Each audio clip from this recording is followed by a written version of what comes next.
Привет, друзья! Утренний выпуск новостей Германии и Европы начну с важного заявления канцлера Фридриха Мерца. Он предложил пересмотреть решение Европейского Союза о запрете продажи новых бензиновых и дизельных автомобилей после 2035 года. Тема сразу вызвала оживление в автомобильной отрасли, ведь речь идет о будущем немецких производителей и рабочих местах в Германии.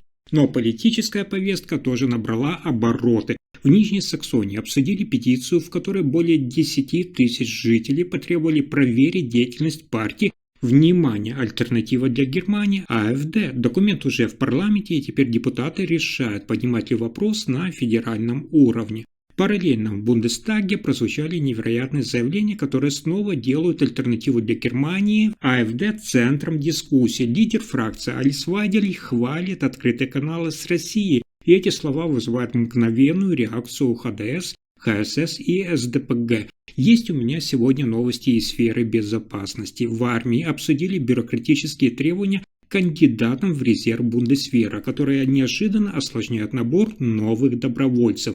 А в Министерстве внутренних дел министр Александр Домбрин подтвердил планы Германии принять почти 1800 афганцев, ранее получивших гуманитарные гарантии. Про все эти последние новости часа я кратко расскажу буквально за несколько минут.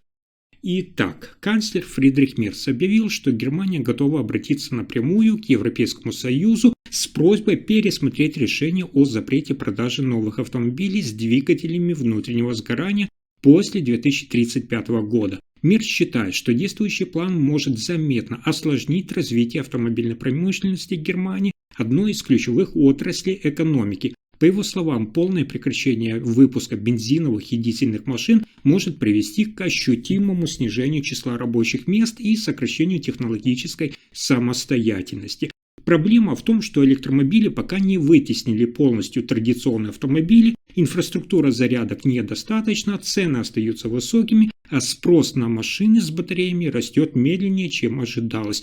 Производители и Мерц вместе с ними настаивают. Переход должен быть гибким, а не принудительным. Решение, которое предлагает Берлин, оставить возможность продажи новых машин на топливе, либо допустить гибриды и автомобили на так называемых зеленых, синтетических или альтернативных видах топлива.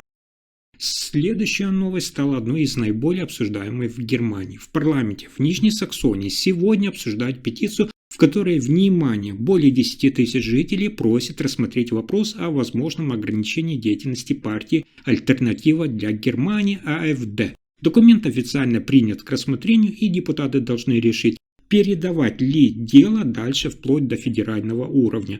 Поводом стали выводы немецких специалистов по безопасности, которые ранее описывали региональное отделение «Альтернативы для Германии» АФД как структуру, вызывающую повышенное внимание. Это дало основание авторам петиции требовать проверки партии на нарушение демократических норм. Но в самом парламенте мнения разделились. Одни говорят о необходимости защитить систему от крайних проявлений, другие отмечают риски избыточного политического влияния и возможного усиления общественных разногласий. Сторонники запроса отмечают, что влияние альтернативы для Германии АФД растет, и отсутствие решения может сделать общественную дискуссию более напряженной. Оппоненты считают, что любое решение должно основываться только на фактах, иначе оно подорвет доверие к государственным институтам. Теперь судьба петиции в руках депутатов. Если они дадут свое согласие, процедура рассмотрения вопроса о статусе партии может впервые за многие годы перейти на федеральный уровень. Следующая новость связана с обсуждением выступления депутатов в Бундестаге. Сегодня в Бундестаге снова возникла острая дискуссия вокруг партии той же «Альтернатива для Германии» АФД. Внимание! Лидер фракции «Альтернатива для Германии» АФД в Бундестаге Алис Вайдель открыто похвалила коллег по партии за то, что они поддерживают открытые каналы с Россией. По ее словам, это позволит поддержать диалог и быть услышанными в международной политике. Ее выступление вызвало мгновенную критику со стороны других партий. Депутаты от ХДС, ХСС и Социал-демократической партии Германии СДПГ заявили, что такие слова воспринимаются как риск для национальной устойчивости и могут ослабить доверие к немецкой внешней политике. В зале разгорелась жаркая дискуссия, а Вайдель пыталась защитить свое заявление, подчеркивая, что речь идет о дипломатическом контакте, а не о поддержке каких-либо действий Москвы. Проблема, по мнению экспертов, в том, что открытые связи с Россией в условиях сложной международной обстановки могут снижать уровень доверия к парламентской партии и к работе политической системы Германии. Сейчас же политическая дискуссия становится активнее, а общество внимательно следит за действиями альтернативы для Германии АФД. Но на этом сюрпризы дня не заканчиваются. В Германии усиливается обсуждение внутри армии. Речь идет о необычных бюрократических требованиях. При подаче заявки на службу в резерв Бундесвера один из кандидатов, Хельмер Кране, столкнулся с требованием предоставить внимание оценки из школы вплоть до 10 класса, включая все полугодовые и годовые отметки.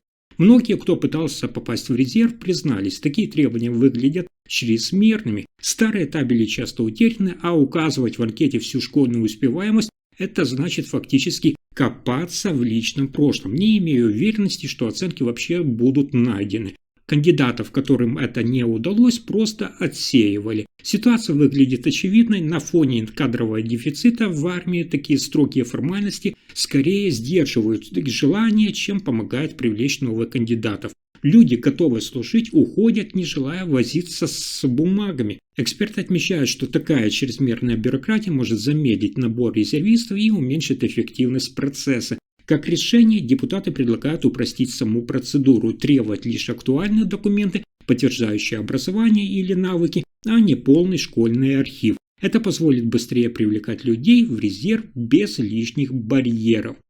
И это только начало. Министерство внутренних дел Германии сообщает, в ближайшие недели страна примет значительную часть афганцев, которым ранее была обещана гуманитарная помощь. Эти люди, напомню, бывшие сотрудники немецких служб, журналисты, правозащитники, а также их семьи, получили от Германии официальный документ о праве на переезд, но многие застряли в Пакистане из-за заморозки предыдущей программы. Сейчас же, по словам министра Александра Домбринта, власти планируют закончить прием тех, кто имеет действующую гарантию. Речь идет о примерно 1800 человек. Уже отмечено, из разных программ на прошлых неделях в Германию прибыли очередная группа афганцев. Причиной задержек стали повторные проверки безопасности, длительные визовые процедуры и дополнительные уточнения со стороны властей. Но сейчас правительство Германии заявляет, цитата, «обещания будут выполнены», хотя точной даты всех переселений назвать нельзя.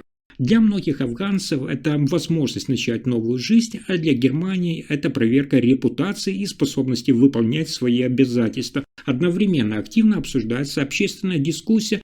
Часть граждан считает, что Германии стоит вообще полностью пересмотреть подходы к миграционной политике. На этом пока все. Вы слушали последние новости Германии. Если информация оказалась полезной, ставьте лайк, подписывайтесь на канал и делитесь видео. Спасибо за просмотр.